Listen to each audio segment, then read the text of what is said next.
mother of two children. They are teens now. Ajwad, who's 16, and Zain Sharaf, who's 14 now. Okay. Now, rewriting history of women in Islam. Just a second. It seems that yes. Okay. Now, rewriting history of women in Islam is as important as rewriting women's history in general. It attempts to redefine the subjectivity of women, to read and tell the story of humanity through women's perspective, experience, and language, alongside men. Hajar is one of the pillars of Islam's consciousness, who rise high in its women and men's imagination of faith, strength, and active submission. These are simple introductory words to the topic, but the real question is, what does Hajar mean to women and to Islamic culture at large? How did she participate in building Islam as we know it today? The answer may vary from one person or one generation to another. But with you, I'm going to give Hajar the voice she has been denied alongside history, to explore the different aspects of the significance of Hajar's personality, life, heritage, and her story from as many angles as possible, the imagined and the historical. Then I leave it to you to add up what you find is most touching your heart. So let's get started. Now, Sayyida Hajar, yes, you can move to the next slide. Sayyida Hajar, who was called also Agar, is thought to have come from Farma, Pelusium, which is modern Port Said, east of Sinai at the entrance of Egypt. She is a person that belonged to many traditions and beliefs, including Egyptian, Arab, Jewish, polytheism, monotheism, and Islam. She's also been claimed by Nubians. Hajar is known to be the Egyptian handmaiden, slave, wife of Abraham, the prophet, or father of prophets, the founder of monotheism. She bore him his first son, Ishmael, under the request of Sarai, Sarah, the official wife and cousin of Ibrahim, who gave her to Ibrahim to be a wife for procreation purpose after the couple aged without conceiving. Hajar's legacy shrouded and overwhelmed by legend and history. It is continuing to inspire, this legacy is continuing to inspire gender and theology studies of Jews and Muslims, let alone of inspiring modern Muslim women of her example and what she represents. Missing any historical record, similarly to many prophets and their consorts, she is vividly present in the memories of extra history of both nations, Hebrews and Arabs, from two different and opposite angles. Her story comes in part from the Jewish tradition of the Old Testament, of Torah and Midrash, which is Jewish ancient exegesis. In another part, it comes from the Islamic traditions, including the Hadith, the exegesis, and history, especially the Israelite traditions or Israeliyat. Although the Old Testament predates the Quran for centuries, some of the Jewish accounts came later than the Islamic ones in a dialectic way.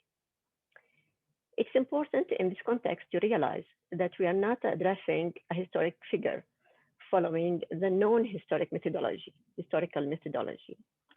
In this attempt to rewrite women's history in Islam, we are dealing with a figure in a different genre that gained its quasi-historical authenticity and power of being from the symbolism of the sacred and oral tradition, Moreover, these stories are located in the domain of faith that is difficult to quantify or measure. According to tradition, Hajar has many backgrounds. One is calling her a maiden, a handmaiden, and that was given to Sarah by the Pharaoh, king of Egypt, as a gift. Others consider her as a princess and a daughter to the Pharaoh, who wanted to honor his daughter by living with the blessed family of Abraham.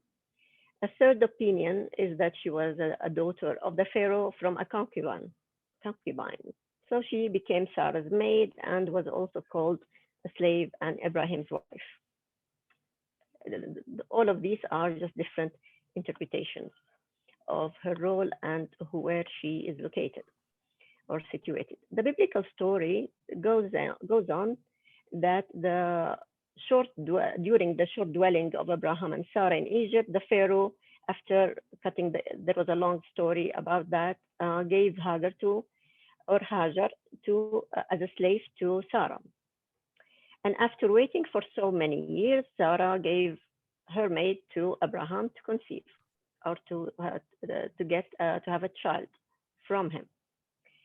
Once Hajar conceived, then the power relations changed, and Hajar received the jealousy of Sarah, and which became very unbearable and abusive, that forced her to run away.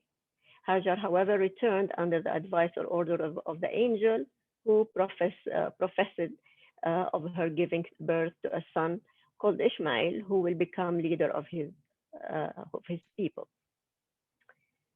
Thereafter, she gave birth to Ismail, the firstborn son, as we said, to Ibrahim. As a miracle, Sarah was able to conceive as well at an old age and gave birth to Isaac. Sarah's jealousy continued, but it took another form, which is the fear that Hagar's son would become the heir to the prophethood and the heir to the land that Ibrahim has claimed over Palestine. So Sarah asked Abraham openly to get rid of Hajar and her son. Abraham did as she asked him to do and sent Hajar away with a sack of water and her son on her back to the wilderness of Paran or Bir Sabra, which has been identified by many scholars as the mountains or the wilderness of Mecca. According to the Old Testament, Hagar went alone with her son, but according to the Islamic accounts, Ibrahim is said to have accompanied her.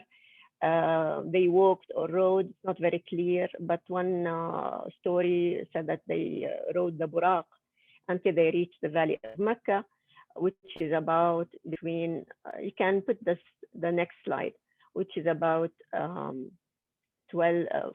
to 1200 kilometers from Al-Khalil, Hebron, to Mecca, where they lived.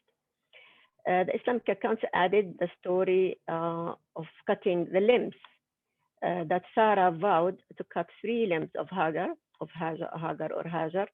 which became the first to have pierced ears and circumcised. And this is another story. Then in the wilderness, and here we're going on, continuing the Old Testament story. In the wilderness, there were 2 accounts with different responses by Hagar or Hajar. While she was passive and submissive in the biblical sources, she was portrayed as proactive in the Islamic accounts. In the Genesis 16, she appears as crying out to God and waited for her son to die. It wasn't until, and then the angel came from the sky and she heard him speaking to her, comforting her, and then a well of water burst from the ground. But at the same time, the angel spoke to her again. He professed that her child will be and that God will make him into a great nation. When the Islamic story, according to the Islamic account, As they arrived to Mecca, Ibrahim started on his way back. Hajar ran after him, grabbed and clung to his robes, asked him to whom he has they were left to in this desert. He kept on walking and reading the famous verses known in Surah Ibrahim. رب اجعل هذا البلد آمنا. Next slide. رب اجعل هذا البلد آمنا واجنبني وبني أن نعبد الأصنام. So that, oh Lord, make the city worship of idols. Not hearing what the prayer was about, Hajar understood that he has left them under the order of God. His only answer to her was yes when she asked whether it was God who ordered him to do that. At this realization, she immediately stopped following him and said, then he will not abandon us, and returned to her son and destiny. You can follow on the next slides. So they are all about the verses. As he reached Kida Krees, he said another prayer. Our Lord, I have settled some of my offspring in a barren valley near your sacred house, our Lord, so that they may establish prayer. So make the hearts of believing people incline towards them and provide them with fruit. So perhaps they will be thankful. And continued on his route. Quran gave a vague image of Hajar, referred to her indirectly as it does with most of prophets and prophet consorts. Ibrahim's prayers were clearly referring to her and his offspring as he was leaving them in that deserted place. In the middle of nowhere, Hajar had only a sack of water and some dates or bread. As the provision ran out, her son started to cry. The Islamic story gave a different description of how she went about looking for any hint of water. Where in the biblical account, she sat opposite her son crying and watching him dying. In the Islamic tradition, mainly the tradition narrated by Al-Bukhari, she ran and climbed on the hills to have a better view of any sign of living, but she saw nothing. Then she saw a mirage as she climbed the mount, known later as a Safa, but there was nothing as well. She tried to listen to any sound, but silence was everywhere. She went back walking and running until she found another mount, which is later known as Al-Marwa. She climbed it, but in vain, nothing except mirage and silence. She followed it again and again for 7 times, until she lastly heard the laughter instead of the crying of her son. And someone was speaking to her and guiding her back to her son. It was the angel, who then scratched the ground with his wings, and the water burst with Zamzam, which came from under her son's feet. So that was the story, the Islamic story of how she reacted to the abandonment. There is here a paragraph that I have dedicated to speaking to angels, which was very remarkable in both the Islamic and the biblical accounts that I will leave for later, but it was very important and significant for later on significance. Now, according to the biblical story, she has settled in Paran, which has been identified, as we said, with Mecca. And she taught her son how to use the bow for hunting, and then she got him a wife from Egypt. Whereas the story in the Islamic account goes that after she settled, a migrant tribe called Jurhum passed by the valley as they were immigrating from Yemen to the north. And while they were passing by, they saw some birds flying, so they expected there was water in the area. And as they knew that area before, as it was part of their caravan route, they were astonished to see this sign of water. And then they found Hajar and her son, and they immediately went and asked permission from from her to drink from the water and maybe to even to settle nearby. The Islamic history narrated the story as the tribe settled in Mecca after they took the permission of the owner and the mistress of the place. This is how she was described, Hajar. Her leadership qualities were definitely to add to the submission of Jurham to her condition. Her condition was that they can settle there, but the water is hers. The accounts relate to Jurham as well, that they taught Ismail how to use the arrow. Later in life, later in life, um, Ismail married from that tribe. Now, if you want to imagine how her life was, um, that would be that is left to the imagination of everyone. But there are things that are straightforward. Uh, Now, God has assured her by the messenger that she will be all right. She found a survival source, which is water. But after that, there was something more that she has to do. The real work started afterwards, since she had to build a shelter, to build a home, to build a life. She needed to protect herself and her child from the wilderness with what it brings of dangers, wild animals, of weather impact, etc. She needed to find survival provision of food. She must have gone to the primitive ways of looking for food, probably collecting what she finds on trees, if there were any. Hunting was another option, as it was mentioned in both the biblical and Islamic accounts that Ismail was a hunter and knows how to use the bow. It's evident that it was she who taught him the art of that he grew up as he grew up and helped her out with it.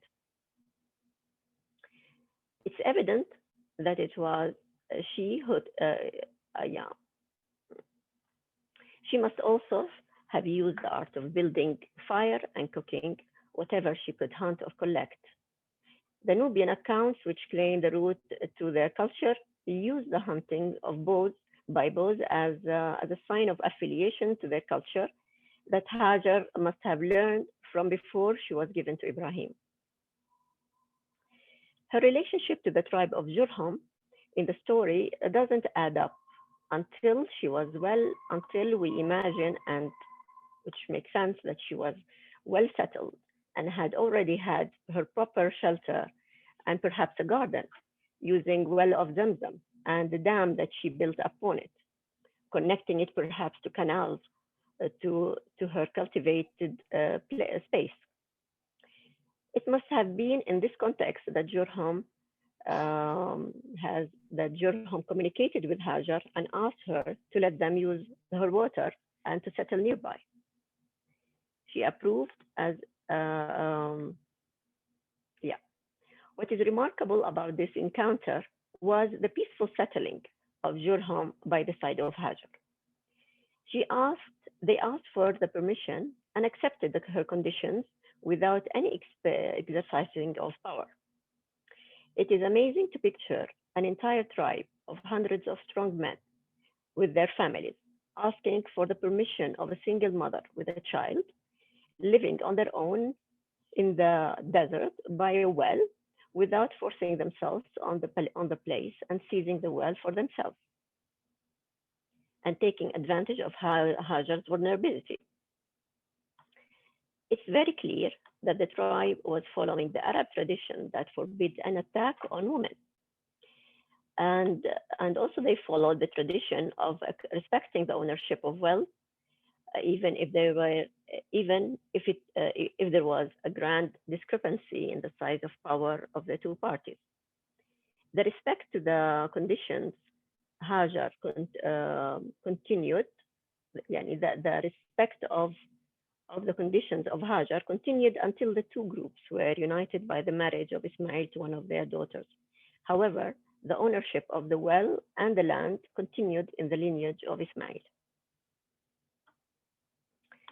I would like to say a few things about the idea of exile. Hajar appears as a powerful figure in the Islamic heritage of a young woman who suffered of exile. She experienced many types of exiles, firstly from her own home country, Egypt, as a handmaiden in an abusive house of a prophet in Palestine. Secondly, in exile from Palestine to the deserted land of Mecca. And psychologically, she was also in exile of the human community. How much pain did she suffer? How much oppression did she witness? How did she learn to survive and to carry the burden of seeing her child dying before her eyes? No one knows. We only try to step in her feet.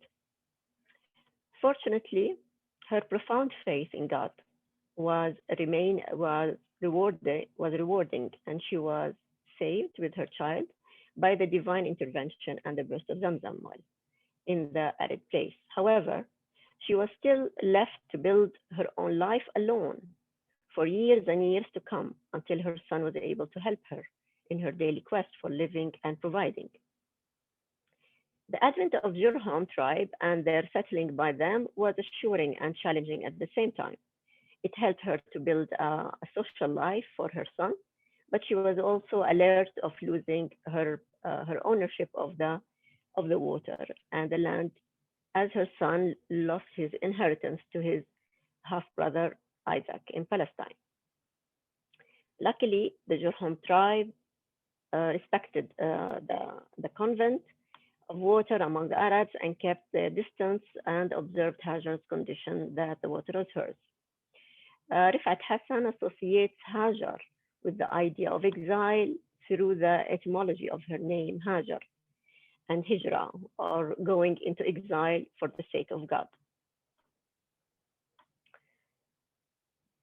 Now, I'll move to another part of the history of Hajar in the Islamic accounts as more details come, both from Hadith tradition and from the late Midrash of Rabbi Eliezer of the 8th century. It goes on that Ibrahim went back to Paran, Mecca, 2 or 3 times.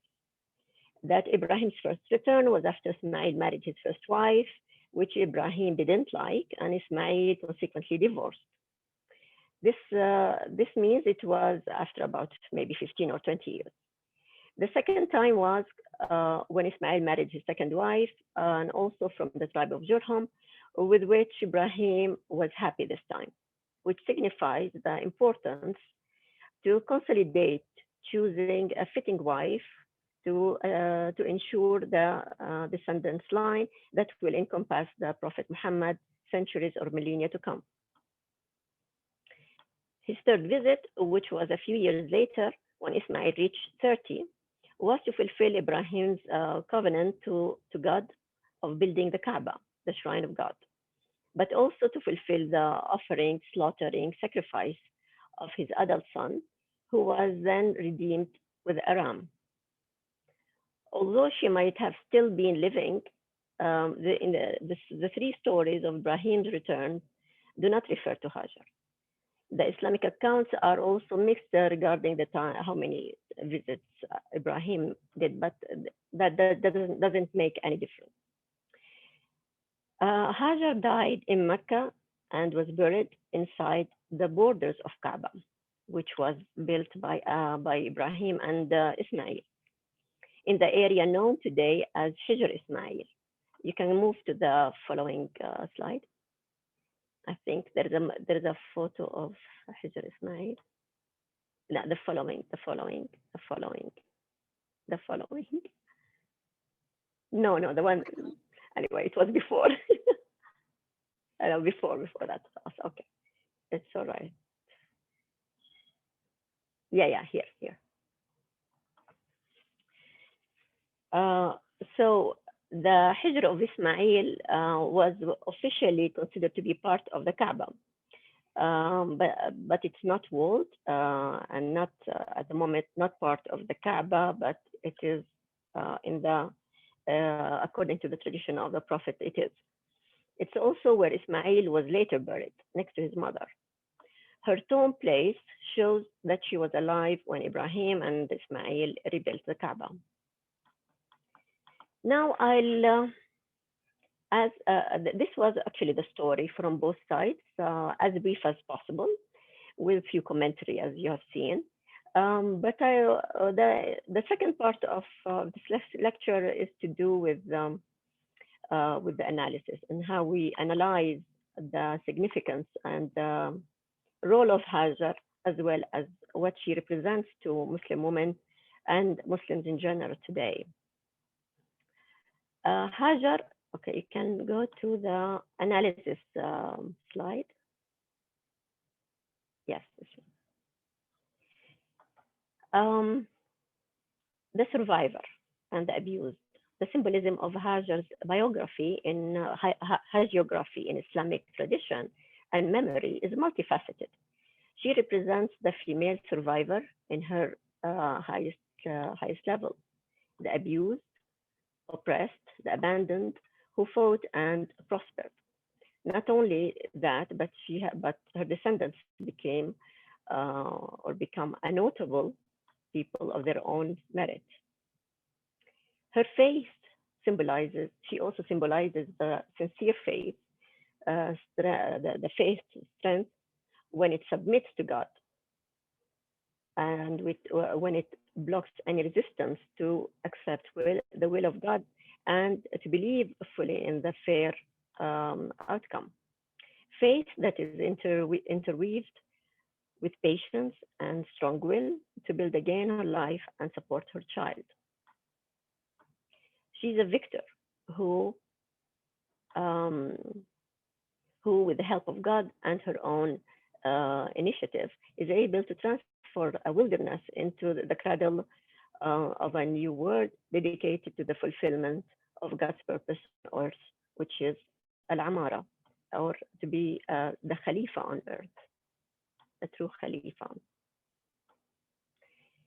Another aspect of Hajar's symbolism is her image as a fighter. She represents the woman fighter who doesn't give up to natural disasters.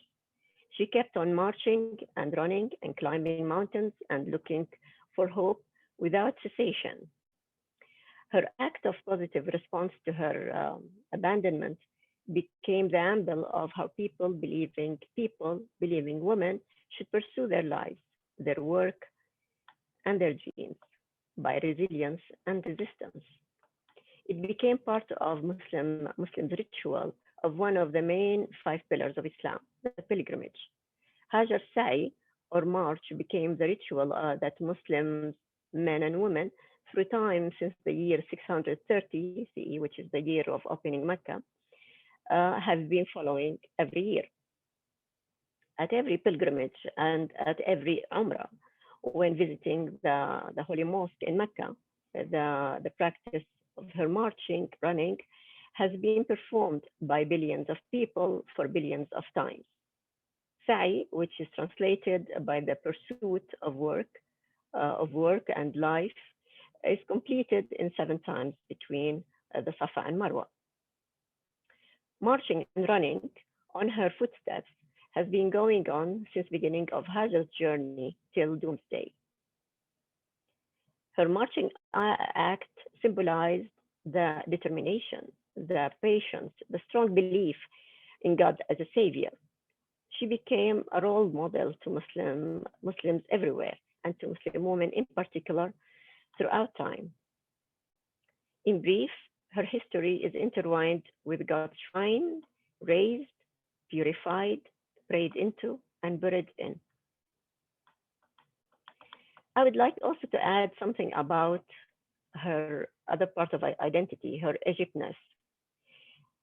The question raises here as to how many of the above qualities of Hajar are actually of her Egyptian root that brought together all these attributes, values, and trails. It's an argument that Egyptians took up very proudly and more.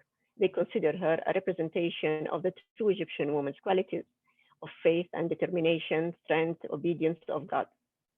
She is also the symbol of life compared to the mother goddess who disseminates prosperity and life on anything that she touches, even a barren land. That will lead me to another discussion that is related to Hajar um, and to her endurance of hardship, her endurance of abuse and abandonment. That has made Hajar to fall into the same roles that prophets prophets fall into and suffer from. Uh, this hardship was one of the markers that incited a debate among some scholars, such as Ibn Hazm, and others, to suggest that Hajar was a prophetess, similarly to Virgin Mary. Hagar had, as Barbara also said, that Hagar had to endure the distress and danger that have typically marked the careers of God's chosen historical agents. Like God's prophets, Hagar preserved, and thus her name and memory came to be part of Islam's sacred history and ritual. End quote. She was also spoken to by the angels, as I mentioned before. It's another marker of prophets. Her miracle, as every prophet has to have a miracle, her miracle is argued to be that she has received this gift or intervention from heaven by having the spring of Zamzam. Then she was a carrier of Ibrahim's faith in one God. She carried the message of monotheism to Mecca and raised her son to follow it.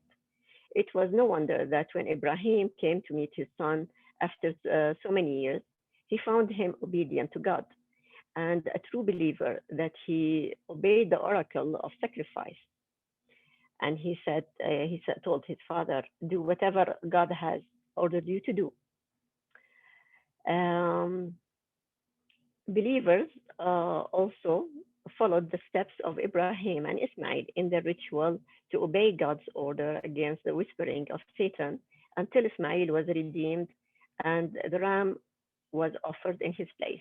Here I'm talking about the other rituals of Hajj, which are the stoning of the Satan and then ending the Hajj or the pilgrimage by the slaughtering and sacrifice. The sacrifice story became the core of the rituals of pilgrimage afterwards in Islam and before Islam. Building the Kaaba situated the ritual of circumbalance, let alone that Hajar's running or marching or pursuing between Safa and Marwa was also part of this ritual. From a literary point of view, there was an intersexual study done on the Old Testament and compared Hagar and Ibrahim and the references to them. It found out that Hagar is portrayed in a manner that compels us to see her as a matriarchal figure on a part with such figures as Abraham, and that like Abraham, she receives God's promise of a son, but must undergo the terrifying ordeal of almost losing that child. The other issues that the story of Hajar brings up is the issue of the format of the ideal family in the Islamic imagination and laws. According to Amina Wadoud, the Islamic family law dismissed the example of Hajar's life and experience on many levels. One of them was the fact that she was abandoned in the desert with her child as a homeless single parent. Such a status is totally absent in the structure of the Islamic society and family, which looks at the ideal family as composed of only man, woman, and children. Never had they addressed the single parent as a possibility or as a proper family.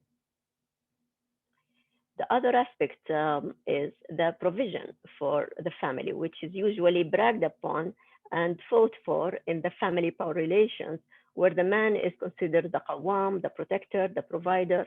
Hence, he is entitled to power and authority on his wife and household. Whereas in the case of Hajar, she was the head of her own household. Abraham or Ibrahim disavowed of his responsibilities as a provider of to his family under the justification that he was ordered by God, according to the Islamic accounts. Um, what Wadud noticed is that Hajar's unique status did not raise any debate or questions or reflection among the legislators of Islamic family law. They didn't consider it as an example set by God to reflect upon or to consider a solution of support for. In the building of during when they were building the Islamic society. The consequence was that the single mother in an Islamic context and probably in other pre-modern contexts too was an outcast, neglected and left on her own, missed on the ideal Islamic structure of takaful, or social solidarity and compassion among its members. Learning from the lesson of Hajar, women should never be abandoned. The networks of societal support are essential to build a sane moral society. That make us move as we are speaking of motherhood, that and the sacred opens new realms of what it might mean in Islam, in Judaism, Christianity, or in ancient times, or even in modern times. Hajar and Sarah opened this door, the door of the door of pre-creation, of creation, of birth and death. What is a woman's role after all? To be a childbearer or a breadwinner.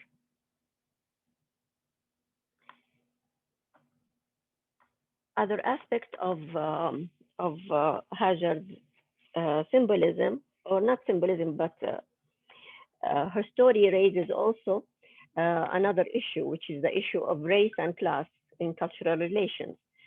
What is surprising is that the image that the Old Testament portrays for the relation between Sarah and Hajar and the discrimination and abuse she suffered from under her hands and under the eyes of Ibrahim as well, such a portrayal doesn't correspond to or suit the image of prophets or prophet's household. I just question that all. And if this was happening in the household of a prophet, what is the situation like in other houses and families? And that will lead to the question of slavery, an issue that, again, Amna Wadud explored in depth in relation to Islamic tradition. In this process, there was the debate of whether Hajar was an African princess, concubine, spouse, given to Abraham, or just a slave given by his wife or to his wife.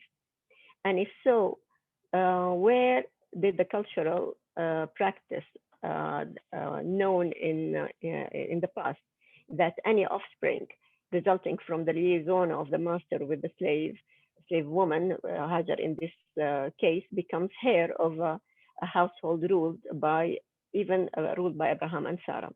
This tradition is not understood today, nor recognized and neglected from discussion. And this question actually brings in the whole debate about slavery in Islam and how Islam looks at slavery and how much it's been abolished from historical slavery. The last point I want to make here is about race and kinship. When reflecting on the notion, when reflecting on the nation people who descended from Ismail, the issue of race and kinship comes up as one realizes how much it is complex. For the Arabs who descended from Ismail in 12 branches of sons, were the outcome of the melange of the three main ancient civilizations of that time: the Mesopotamian, represented by Ibrahim, the Egyptian, represented by Hajar, and the Yemeni Arabs, represented by the Jurhumi wife of Ismail. Moreover, the question of race purity finds its challenge in this triad of races that formed the Arab race in Arabia. Similarly was the language spoken in Mecca.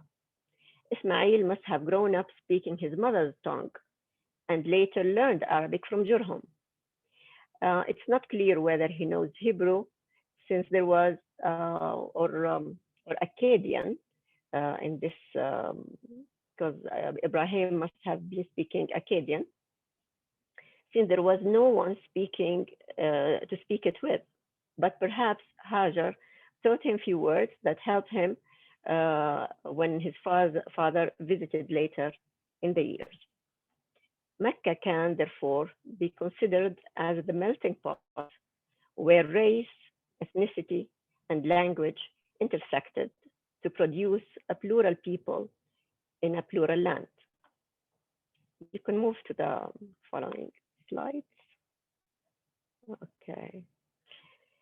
Lastly, Hajar in Mecca became an independent being, a free woman, a head of her household, a leader of her own town, a matriarch of a people, of a faith, a founder of Mecca, the founder of Mecca.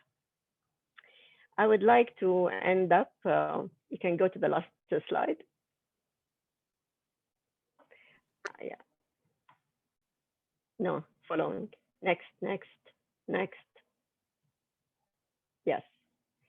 I'd like to end with Mohja Qah's postcards from Hajar, which she wrote in her Hajar poems, where she wrote a note to Sarah, where Hajar is writing a note to Sarah, and at the end she said, P.S.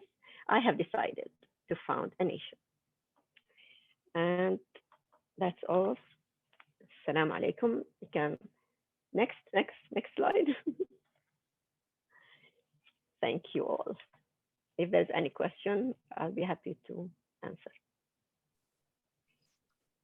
Thank you so much, Dr. Hatoon Al-Fassi, for a thoroughly interesting and engaging lecture. We can now begin to receive questions, comments, and reflections from the audience. There is a chat box, so you can feel very free to put your comments, thoughts, reflections in the chat box, and I will try and collect them from there and put them to Dr. Hatoon. You can also raise your hand. There should be a hand raising function, and we can also take questions that way.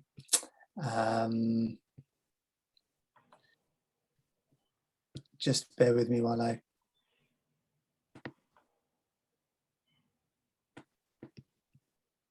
just stop sharing so that hopefully everyone can now see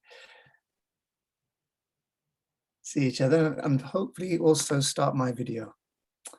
There we go. I can see some familiar faces, some friends, colleagues. So assalamu alaikum to everybody. And a hand. Yes, so we can see Professor Salman Sayed with a hand up. Please go ahead. Thank you very much, Mustafa. Can I just say, I think it's an absolute delight to listen to and see Professor Al-Fassi for everyone in this. And I really want to say that before I say anything. And thank you for the very interesting conversation. I have a question to ask Professor Al-Fassi, if I may. Hatoon, towards the end, you made a claim about the kind of pluralism involved in having these three different lineages. You know, the Egyptian, the Mesopotamian, and the Yemeni. And you kind of said that breaks with the category of race, but throughout your talk, there was a sense in which you kept using the idea of race as something which is continuous in terms of ancestry and lineage, etc. And what I'd like to know is two things. One, is that what you are reporting, or is that a translation, or are you transposing back a modern category of race into pre-Nabatean period and linking up this thing which creates a sense of continuity? And at the last point in your slide, you had this thing about I can't remember now, mother of Arabs and something about Islam. And there's a kind of a conflation between Muslim and Arabness, which I think is interesting in that narrative. And I just wanted to know if you could clarify what is the category of race that you're using, and how are you translating that and what you're bringing into this context. Okay, nice to see you first, Bobby. It's wonderful to see you, Hatoon. It really is. Thank you for this complicated question. I forgot which part to answer to, but anyway, I can say, what I can say is that if I base my argument on the purity of Arabs, which is one of the basic ideas that Arabness is about, and in relationship to Islam, I find that this triad of relations just challenge it and just break up with it, or it shows that we are kind of imagining there is an imagined pure race, similarly to what all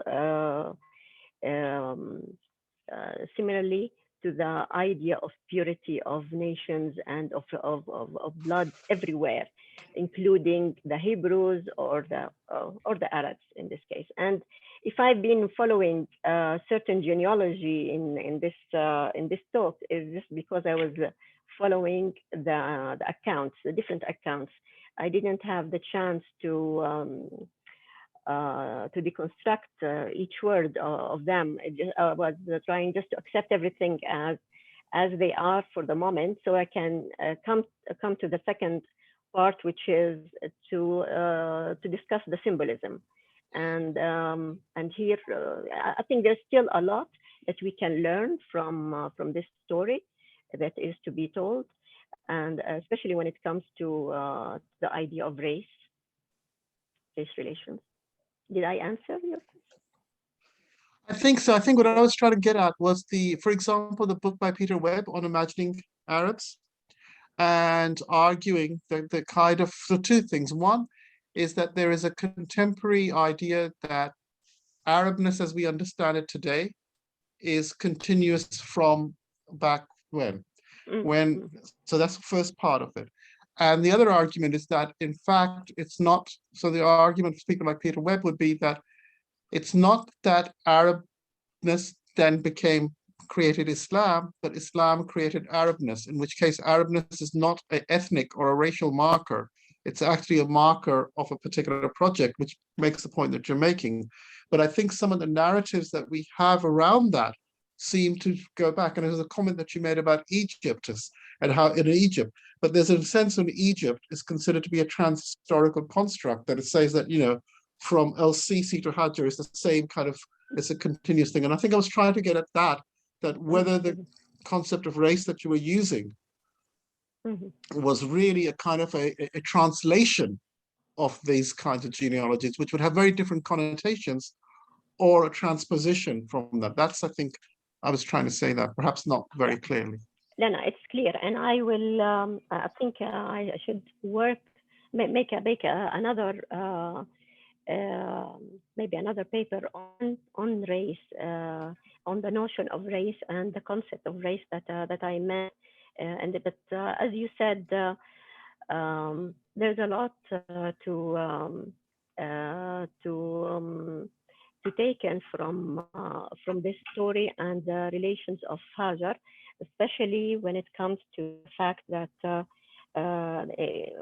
your point about to what extent Arabness is Islamic as well, or it is Islam, and how much we are linking them together. And I agree that that actually the story of Hajar shows that Arabness is not as understood in history books. And actually, if we go into the early Arab historians, we always see the debate about what are called the Arab al-Ariba wal-Musta'riba, who are the Arabs, the pure Arabs who are the Yemenis, and Musta'riba who became Arabs, which are the descendants of Ismail himself. So there is an admission within the Arabic narrative that actually what we consider it as Arabs, or the tribes that we consider as the pure Arabs, or the more precious Arabs who are the descendants of the Prophet, are actually not the real Arabs. They are actually the combination or the result of these three civilizations and races. Whether they are true races or not, they can be even multiplied. If we look at every version of these three. Thank you. Fantastic, really interesting conversation. Thank you both, Professor Salman, and also for your response, Dr. Hatoon. Seeing questions or reflections coming through in the chat box. So I'll read one. And while I do that, anyone who would like to put their question directly, please put your hand up. So there's from Anisa Musa, who says, women's analysis of this history from Hajar or Hajar's perspective raises the uncomfortable issue around abandonment and single parenthood, which is never represented in traditional male analysis of this story. It's seen as a slander against Prophet Ibrahim. How do we reconcile a critical kind of analytical approach to this this story, and at the same time respect for prophets that Islam would require of us?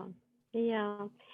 As I mentioned, when I look at the story in the Old Testament, I find many parts that make me a bit uncomfortable with the attitudes or responses of Sayyidina Ibrahim. But you don't find this in the Islamic accounts. However, the abandonment is there. No, and you can't deny it in both stories. However, the Islamic account is looking at it in a different way. It's considering it as it had to be done so that the miracle of the faith and the rituals of pilgrimage will be established, and that the trial will be exercised on Hajar. It's like she was a prophetess who had to go through this test to achieve real, or to prove real submission. So this is how it's been. So I think it's possible that the Islamic account is only trying to justify the position of Ibrahim. I don't know, but I mean, the image of Ibrahim together with the whole prophets and Quran, they are all respectful, respected, but you don't see the idea of respecting or the concept of respecting a prophet doesn't exist in the Old Testament. You find a lot of criticism, and which is very questionable. This is why I said they need to be questioned. Thank you so much for that very, very interesting response. We've got,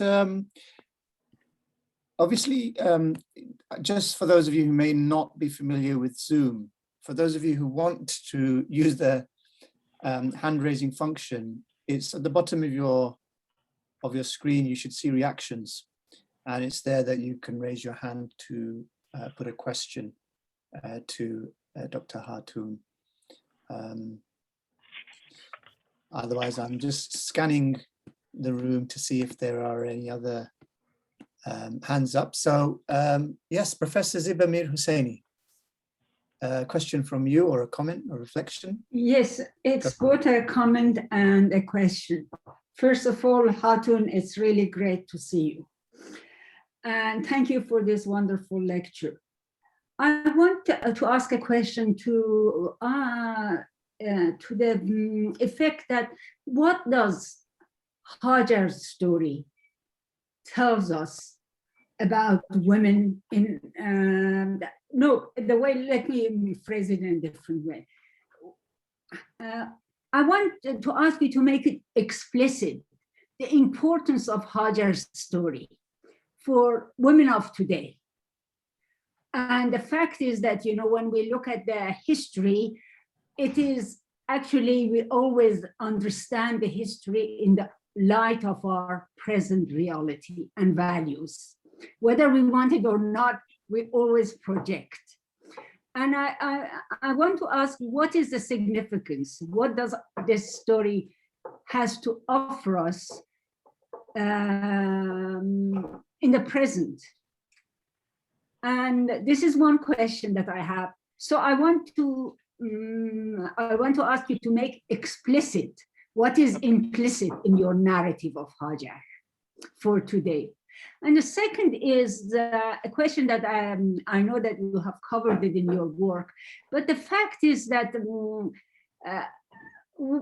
what does the story that we get from the traditional sources is that women had no rights and no place in society, and when Islam came and they suddenly acquired every right. But in fact, it doesn't tell us much about the pre-Islamic time.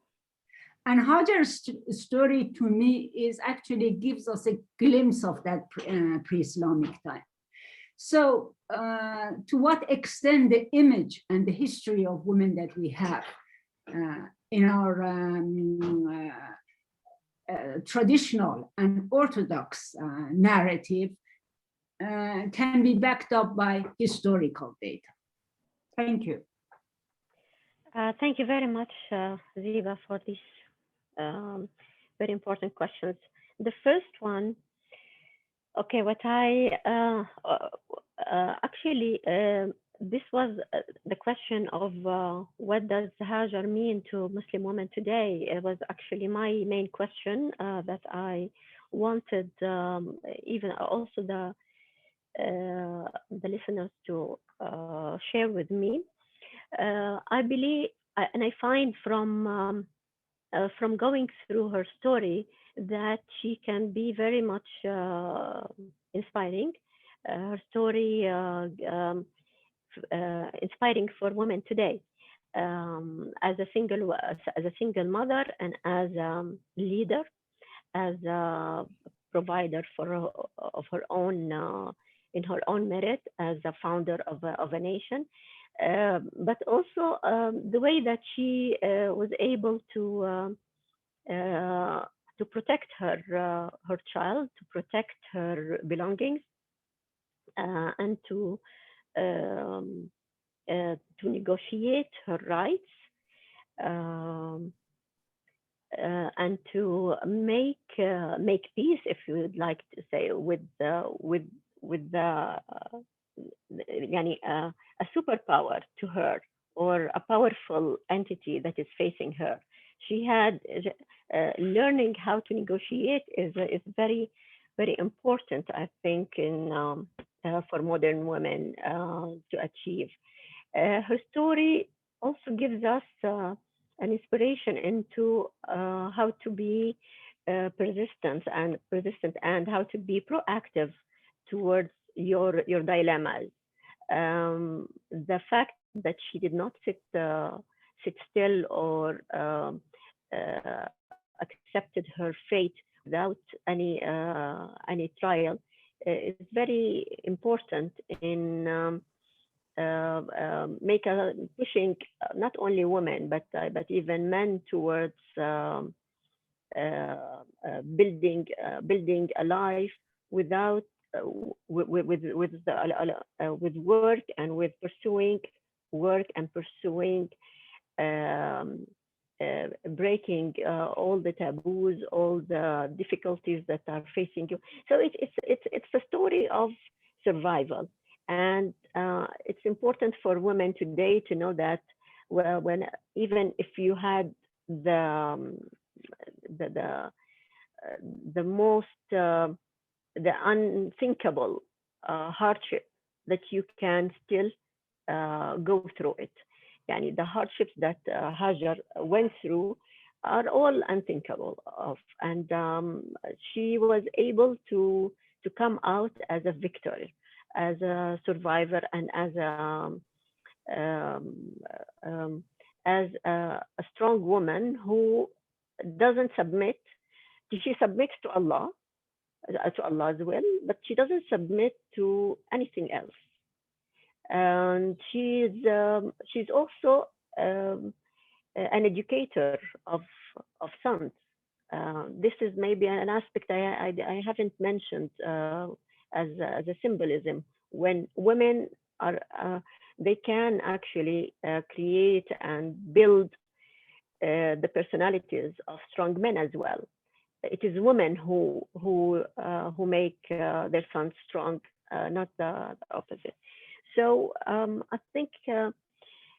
These are maybe some of the ideas that can be explicitly expressed, but also what Amna has brought up to the table about women, about single parents, and their position in Islamic law, and how much we need to work on the Islamic family law in order to include the suffer of women in all aspects, especially when they are abandoned by their husbands and society in this matter.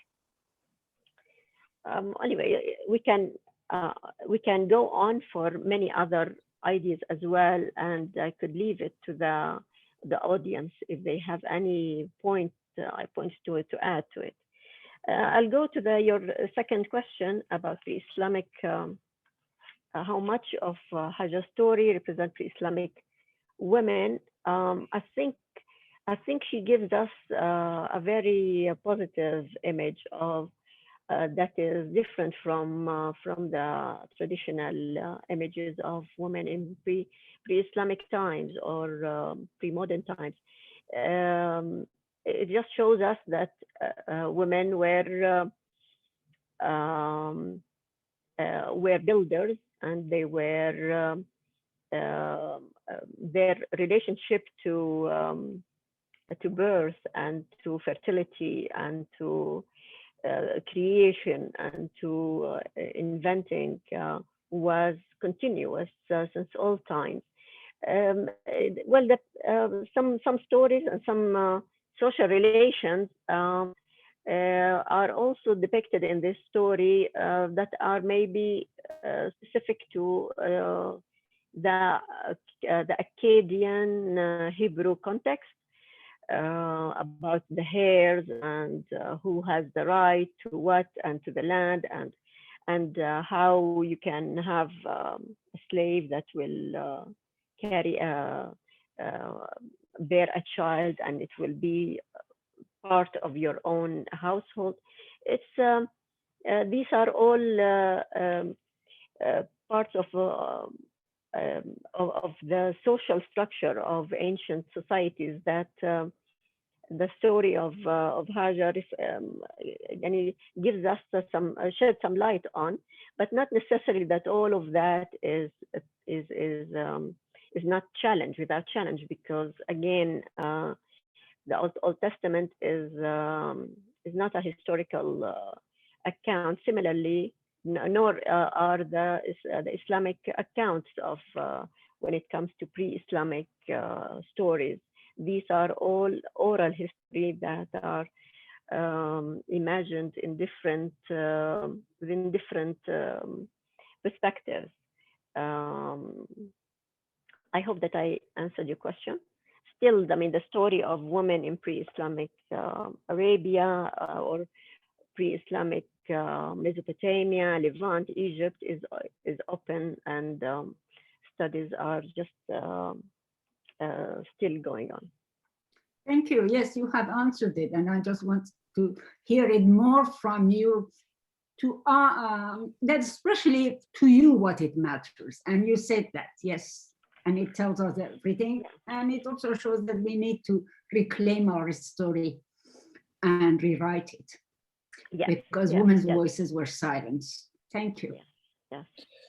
Professor Ziba, let me put you on the spot and ask you, you know, what your immediate reaction was to hearing today's presentation, and thinking about and reflecting on the power and symbolism of Hajra. Yeah, I absolutely loved it. You know, she's the one that made Mecca what is Mecca. And the fact is that her being educator of her son, and especially teaching the son the skills that traditionally considered to be male skills. So all these aspects are new for somebody. I'm not a historian. So there, when I was listening to Hatoon, it really reminds me that how much our women and women like Hajar exist in the Quran. But at the same time, the way that the Quran is understood and the role of Hajar is understood in all Abrahamic religions, portrayed by the traditional or the Orthodox narrative, is actually very different from the image that speaks to us. Yeah, so I think Hatoon's work is extraordinarily important. But my question was really to make things explicit in order for Hatoon to speak even more. Thank you. Thank you for sharing that personal reflection. I see a hand up. Aisha Kaji, please feel free to put your question or comment. Actually, it's been asked already by Anisa, but perhaps to build on that, you know, we often see Muslim women, modern day Muslim women, and indeed through the last few decades, maybe even centuries, portrayed as being essentially submissive, under the thumb of men, etc. And yet we have these examples, not just of Hajar, but also, you know, in the time of Rasul Sallallahu Alaihi Wasallam, we have, you know, some of the mothers of the faithful, Hazrat Aisha, Hazrat Khadija, but also, you know, the example I really like to point to, the woman I call the intransigent woman, Khawla, who dared to actually argue and contradict with the Nabi of Allah. And that gives a totally different cast to how women were in the time of the Sahaba, and one hopes immediately after, and how we then came to this construct of the Muslim woman as being submissive, beneath the thumb of the male figures in her life, unable to you know, express her individuality, her freedom, etc., and essentially a constrained human being. And that progression from these very strong women figures back in history, from pre-Islamic times through, you know, all the monotheistic faiths up until the time of the Sahaba and immediately after, and then how we suddenly now end up with these constructs of a totally different type of Muslim woman. Thank you so much, Aisha, for that contribution. Would you like to respond? I know it was more of a reflection, but feel free to. Yeah, I just want to say that I agree with you, and there's a problem definitely in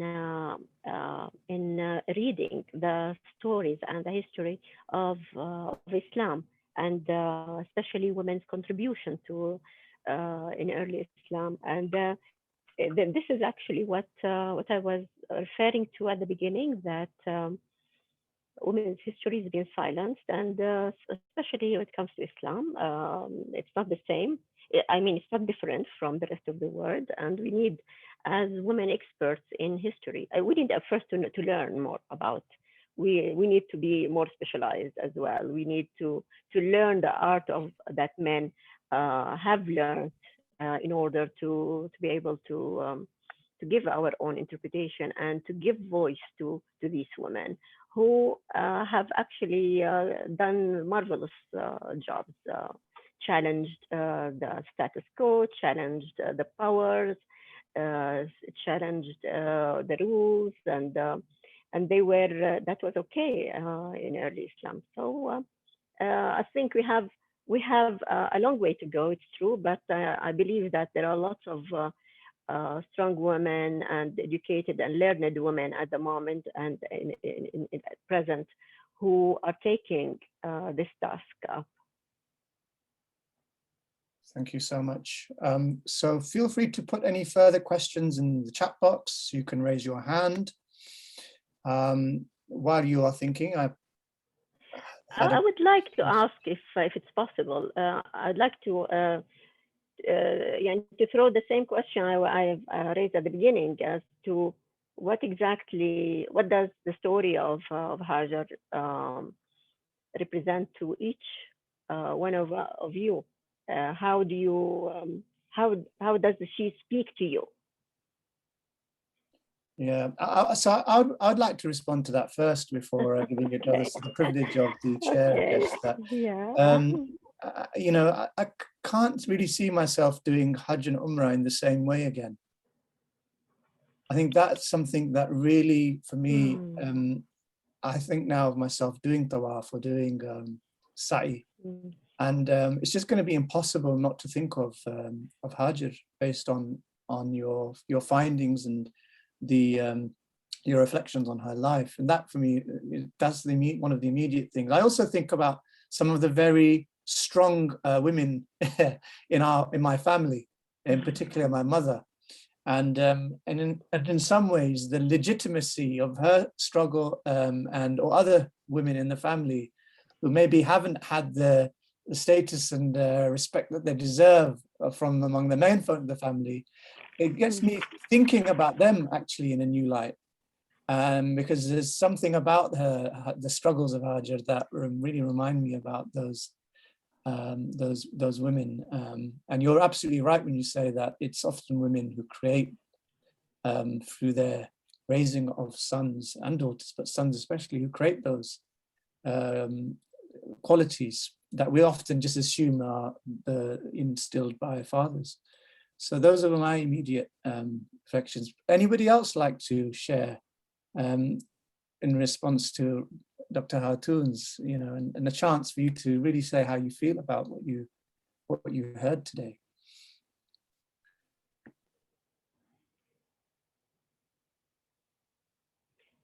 Until somebody comes up, I'd Yes. like to share with you my experience with in Mecca when I do sa'i and I go between Safa and Marwa.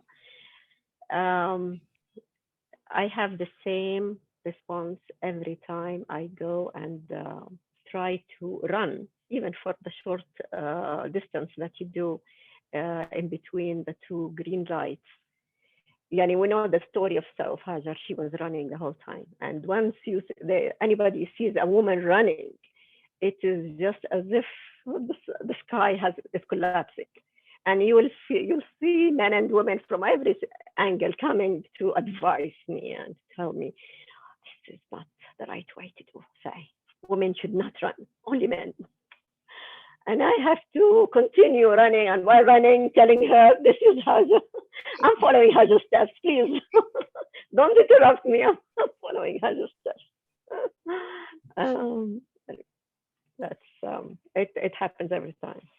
Inshallah. I can see some comments from the comment box. Fahad Mahmood says, how the sacredness associated with great women of Muslim history is negotiated when it comes to studying them with reference to modern Muslim women's identity construction. I think that's a question. You put it again, Fahad, so I'll try that second one that you put there. How is the sacredness associated with great women of Muslim history negotiated when it comes to studying them with reference to modern constructions of kind of Muslim female identity? I hope. What is, yeah, but if I understood, I don't know if I understood it well, but I don't see what is the problem here. Fahad, come on, you've got a microphone. What is the problem? Please feel free to put your question directly, maybe re-express Is there it. a problem here?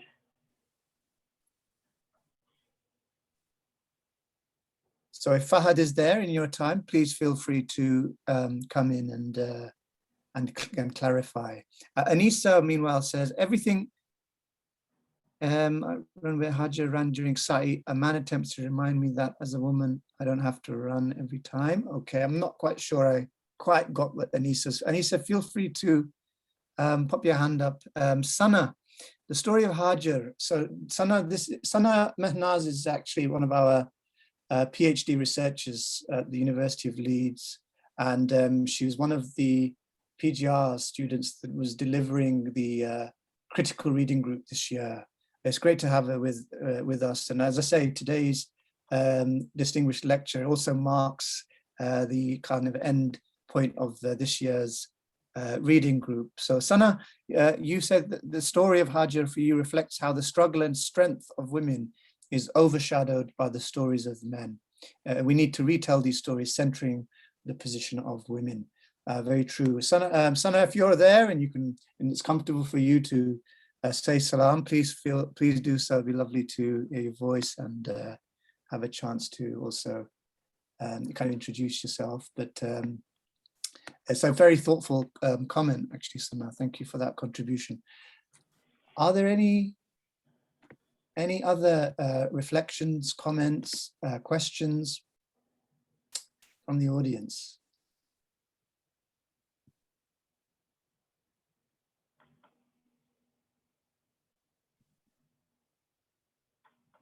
Selective Sunnah, I can see. Don't worry, Sana. Sana is looking after a young one, and that's absolutely fine.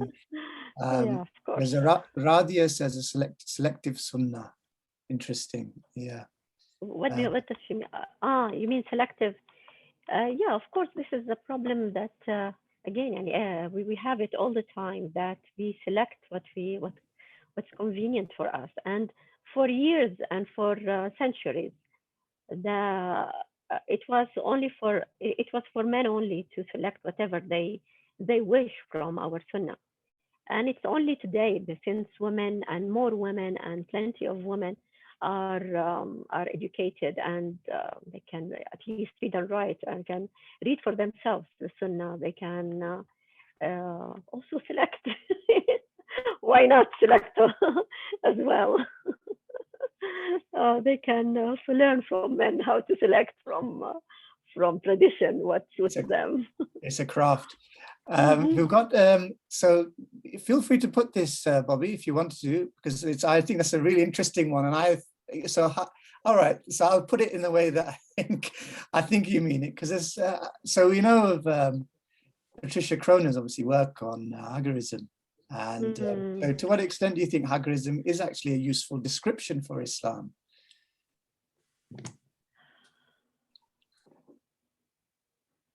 Well, you have to. It's important to take all theories into account, but with Crone's position, she's too selective in my view of what to choose from tradition and what to leave. And she has one thing in her mind, is to prove that all the Islamic tradition has come from from the Hebrew, from the all the Jewish traditions, and she's very open about it. It became very obvious to the extent that I don't give it. I think we should respond to it as well, but it doesn't mean that we also need to reflect more in a challenged way into our own tradition.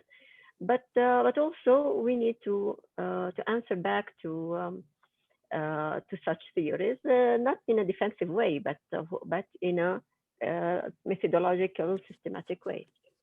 Go ahead, Bobby. I think you want to come in.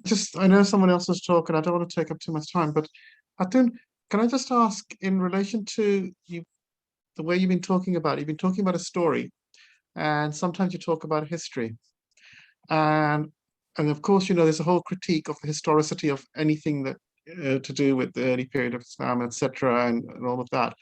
So I guess the question is this: does it matter if it's a history or it's just a story, and should we care? Does it need to be a history? Can it just not be a story? No, yeah, this question was in my mind when I started writing, and I was very I found it difficult to come to a final decision about how to proceed from here, because I'm a historian and I need, of course, to follow the historical methodology. But at the same time, Hajar's story doesn't respond to any historical evidence. So, but this is why at the beginning I said that I think that the story of Hajar is based in the on the or is situated in the realm of faith, as well as the realm of storytelling, realm of oral history, that you don't apply, where you should not necessarily apply the historical methodology on it. Especially that here we're talking about a story that is embedded in the Islamic history and Islamic rituals and everything about Islamic practice, that takes it away from the historicity that some people would like to take it to. And I think that the power, I think it's a very powerful story as it is, and we should embrace it as it is, with all the symbolism that it brings, and it helps and it supports the cause of modern men and women of Islam. Thank you so much. There's a question, I think a hand up of Christine Baltrop. Please feel free to take the mic. Hello, Hatoon. Lovely to see you. Hatoon and I go back a long time. I lived in Saudi Arabia. That's where I got to know her. And I feel a total imposter here because I'm a non-academic. But you're always welcome, Christine. Thank you, dear. But I've learned so much about the founding of Mecca, and I'm absolutely astounded that it was founded by a woman, which I find very interesting. And also, as a non-Muslim, I think I must be the only non-Muslim in this debate and this lecture. From my culture, Hajar, or Hagar, as we called her, I mean, she features in the Old Testament, but almost as a sort of side thing, because she was the concubine, and yes, she produced the son, but again, very much in she was then cast out, and we really, she went off, and from what I can remember vaguely was that, yes, she founded the Arab race, but did she? I mean, I didn't realize she founded Mecca. Which makes her far more important. And I have just found this really so enlightening, the whole thing. And I'm also very interested in that for some of you, doing the Hajj and Umrah is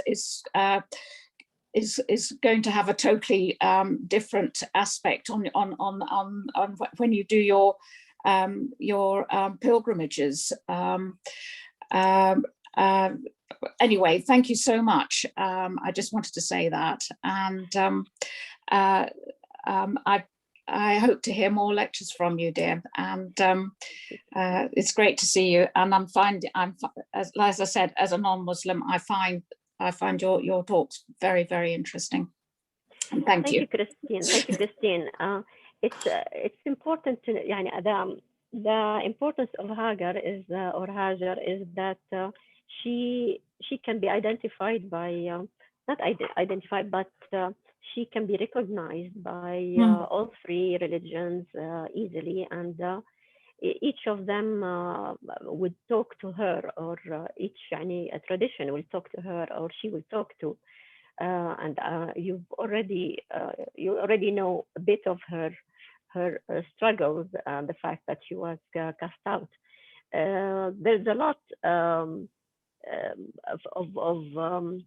intersections that took place, and it's taking place between the three religions. And actually, there's been a whole series of studies to commemorate the legacy of both Sarah and Hajar as the matriarchs of Jews and Arabs, or the two religions of Judaism and Islam, and also Christianity. Christianity comes in because you have the Old Testament is part of your book as well.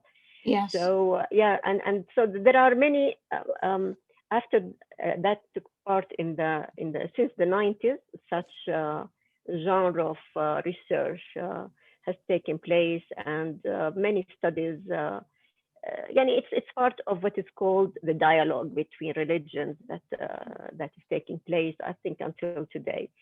And part of it actually is the piece I just the poem that I referred to at the end of Muhja Kahf, Hajar's poems, is a representative of this type of dialogue, because that poem that I used is actually a kind of small postcards were sent from Hajar to Sarah, and then from Sarah to Hajar back, and then from Ibrahim, I think, to also to Hajar. And one of them was when she said, "P.S. I decided to found a nation," and it's so funny the way and Sarah here, and on the side of Sarah, she was kind of apologizing for what she used to do to her abuse, and that she misses her, and that Isaac misses his brother, half brother, and things like that. And he thinks it's creativity as well is part of this type of dialogue that is important amongst women as well. That is very useful, I find.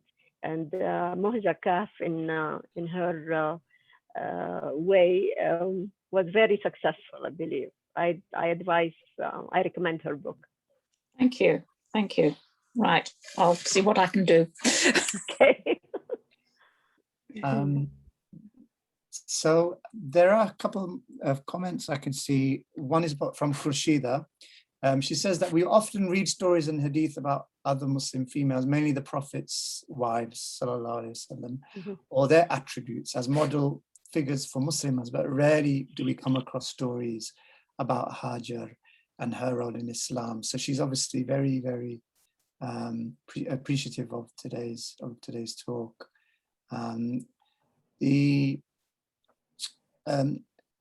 There's some other comments here. We've probably got to the end point now of our time today. Maybe one more I can read from Anisa Musa. Maryam and Hajar both could be seen as prophets, as some have suggested. Maryam took on a role reserved for men in the temple, and Hajar's actions became institutionalized in Hajj. She raises and teaches a prophet. So some of the things that you have shared with us already. Yeah. I'd like to ask, sorry, after you. Yeah, yeah, thank you for raising the question of Hajar being a prophet. But this is one of the untold stories or unthinkable stories. The fact that women could be prophets as well. That you find it difficult actually to talk about in an Islamic context. Even though Muslims since hundreds of years ago discussed it and found the similarities and found markers and signifiers for prophets that could apply to some women, including Sayyidah Maryam, including Sayyidah Hajar, even including some say even Asiya, wife of Pharaoh, even Eve. So it's just an open debate, but there is a very good justifications for to prove that Hajar could be a prophet in her own mirrors. I would just ask you, what can we expect now? What would be the next stage of this research that you're doing? Actually, it's all right. Okay, let me tell you the background of this research. It's part of work that I'm doing about women in Islam, that I'm working on them from the beginning of time. So I look at the rereading of their history, starting from Eve up to granddaughters of the Prophet, and up to women women readers of hadith and scientists, etc. So this is the part of rereading the history. Another part, I'm working on rereading Quran. So rereading Quran has already been, of course, from the women's perspective and regarding the controversial issues that are mentioned in Quran. And here I'm not the only one, by the way, who's doing this, but just I'm trying to formulate a holistic kind of research that will encompass all of these ideas. So I'm going to looking at the rereading of Quran, then at the rereading of Hadith, and then at the rereading of modern women's efforts to and Islamic organizations or Islamic feminism specifically, and how it is dealing with the issue of establishing women's identity and credibility within Islamic context and Islamic laws. Wonderful. Well, that is fantastic. I can imagine just from today's talk, just how it'd probably be really overwhelming to have what you're doing for Hajara, doing that for all of those other female personalities that you mentioned. It's going to be phenomenal. And we really look forward to seeing the work develop. Mashallah, it's much needed. And I just think about, we've just come out of Ramadan. It's been a time when people have read the Quran, reflected on it, and many of the stories, and they obviously are typically stories of the prophets, Qisas al-Anbiya, and or Sirat al-Nabawiyya, and the Fiqh al-Sirah. And this seems to be what you're doing, which is rectifying what is really a skewed picture. So we thank you greatly for your presentation today, the important work that you're doing. We look forward to future opportunities for conversations with you, Dr. Hatoon Al-Fassi. Thank you so much for taking time out of your schedule for us. This late hour, no doubt. It's probably quite late now where you are. It's fine. It's fine. So, thank you to all our guests who have been with us today. There are rounds of, you can see a round of applause. People are using that reaction function there. So there's appreciation all around. And from us at the University of Leeds, I speak for myself, the other colleagues of mine, co-director Professor Salman Saeed is here of the Iqbal Center, and our students as well. We are very, very grateful to you all for joining us today. And look out for future events. You're on our mailing list, so we'll be sending you information in due course of future events, and it will be great for us to continue to have these conversations and these fora. So yes, Dr. Hatoon. Yes, thank you very much, Mustafa, for your coordination, for your moderating this session. Thanks to Bobby, to all the participants who shared with me their views. And since it is the Shawwal, the month of Shawwal, okay, also I should say Eid Mubarak to everyone, and that I hope that your fasting went smoothly and acceptable by Allah. And I look forward to attend your future lectures as well. Thank you very much. Assalamu alaikum. Alaikum salam wa rahmatullah. Thank you all. And have a good rest of your evening and a good weekend. And for those of you, the long weekend, it's a long bank holiday weekend, so enjoy the next few days. Allah ma'akum, ma'as salama. Take care, everybody. Thank you so much.